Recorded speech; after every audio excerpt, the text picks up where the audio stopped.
যুদ্ধে জিতে গেলে সেই রাষ্ট্রের মেয়েদেরকে দাসী রূপে গ্রহণ করা জায়েজ আছে, ইসলামের এই নিয়মটা আপনারা কিভাবে বিশ্লেষণ করবেন? আচ্ছা, ওকে, দেখেন, আপনাকে তাহলে আমার এই বইয়ের ইসলামের যুদ্ধনীতি সম্পর্কে আপনাকে পড়তে হবে। যুদ্ধনীতি, war policy, war strategy. War strategy কিন্তু ইসলামের স্বতন্ত্র একটা নীতিমালা আছে। এখন জাতিসংঘ আইন করেছে, জেনেভা কনভেনশন করেছে, যুদ্ধের মধ্যে কি করা যাবে কি করা যাবে না, সৈন্যদের সঙ্গে কি আচরণ করা যাবে, নারী শিশুদের সঙ্গে কি আচরণ করা যাবে, এগুলা নিয়ে জেনেভা কনভেনশন হয়েছে।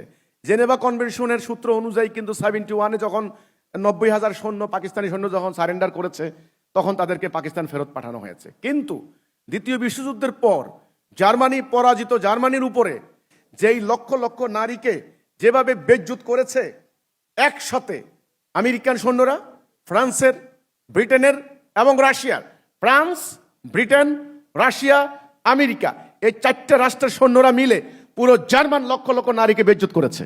আচ্ছা, জাপান যখন পরাজিত হলো, জাপানের মেয়েদের আমরা দেখলাম গত বছর পর্যন্ত ওই দ্বিতীয় বিশ্বযুদ্ধের সময় ইজ্জত হারানো হাজার হাজার মেয়ে তাদের অধিকারের দাবিতে তারা মিছিল করেছে। একটা শব্দ আছে ওয়ার চাইল্ড। বাংলাদেশের 71-এ পাকিস্তানিরা এরকম বেআইনিভাবে যে সমস্ত নারীদেরকে ধর্ষণ করেছে, সে সমস্ত যে বাচ্চাগুলি জন্ম হয়েছে, ওদের নাম যুদ্ধ শিশু। যুদ্ধ শিশুদের অধিকারে কি হবে, এটা নিয়েও আন্তর্জাতিক সংস্থাগুলি কাজ করছে।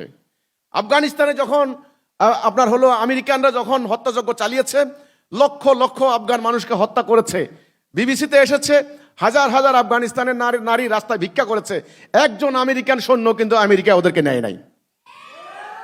তাহলে মানব জাতির ইতিহাসের সবচাইতে অমানবিক কাজ ওরা করেছে, কিন্তু আল কোরআন সবচাইতে মানবিক, সবচাইতে মানবিক ভারসাম্যপূর্ণ জীবন বিধান আল কোরআন ঘোষণা করেছে। কোনো এলাকা যদি যুদ্ধ বিধ্বস্ত হয়, সেখানে নারীদেরকে, শিশুদেরকে অসহায় অবস্থায় ছেড়ে দেওয়ার পক্ষে ইসলাম নয়।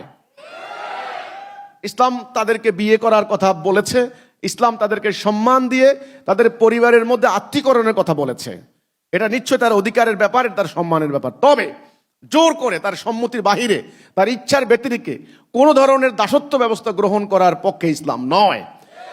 যদি আপনারা এই ব্যাপারে কথা বলতে চান, আমার ছোট্ট একটা বই আছে ইসলামের দাসত্ব ব্যবস্থার উপরে, আপনারা এই বইটা সংগ্রহ করে পড়বেন, আশা করি আপনার প্রশ্নের উত্তর আপনি পেয়ে যাবেন। আমি সেখানে প্রশ্ন উত্তর দিয়েছি। কাজে আমি শুধু এটুকু এখানে বলবো, ইসলাম মানবিক ধর্ম, ইসলাম মানবতাহীন ধর্ম নয়, ইসলাম উদার নৈতিক, ইসলাম সংকীর্ণ নয়, ইসলাম জোর জবরদস্তিমূলক নয়। ইসলামে বলা হয়েছে লা ইকরাহা ফিদ্দীন কাদ তাবায়্যানা রুশদু মিনাল গায়্য।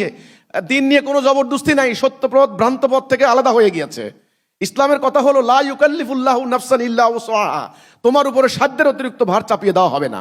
তোমার মনের বিরুদ্ধে তোমাকে বিয়ে করবে, তোমার মনের বিরুদ্ধে তোমাকে ঈমান চাপিয়ে দেওয়া হবে, তোমার ইচ্ছার বিরুদ্ধে তোমাকে পর্দা প্রথা মানতে বাধ্য করা হবে, তোমার মনের বিরুদ্ধে তোমাকে নামাজ না পড়লে পিটানো হবে, ইত্যাদি অধর্ম ইসলামের নামে চলে না, চলে না, চলে না।